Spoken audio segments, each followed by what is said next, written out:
Maaaring may ilang dahilan kung bakit nangangagat ang iyong Shih Tzu. Narito ang ilang posibleng dahilan. Posibleng mga dahilan ng pagkagat. Paglalaro, ang mga tuta ay madalas na nangangagat bilang bahagi ng kanilang paglalaro.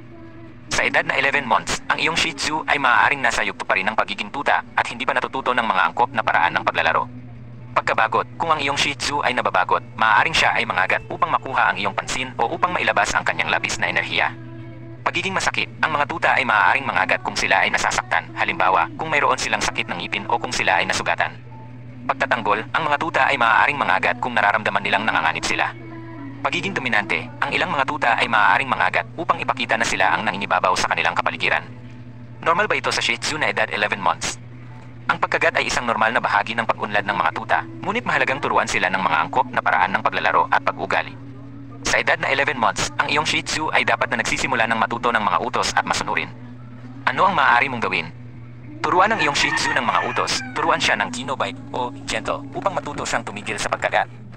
Bigyan siya ng mga laruan na maaari niyang kagatin upang mailabas ang kanyang labis na enerhiya. Maglaan ng oras sa paglalaro kasama ang iyong Shih Tzu upang mapanatili siyang masaya at aktibo. Kumonsulta sa isang veterinaryo. Kung ang pagkagat ay patuloy o kung sa tingin mo ay may iba pang dahilan para sa pagkagat, kumonsulta sa isang veterinaryo. Tandaan na ang bawat tuta ay naiiba at ang pag-unlad ng bawat isa ay magkakaiba. Mahalagang maging mapagpasensya at patuloy na turuan ang iyong Shih Tzu ng mga angkop na pag-ugali.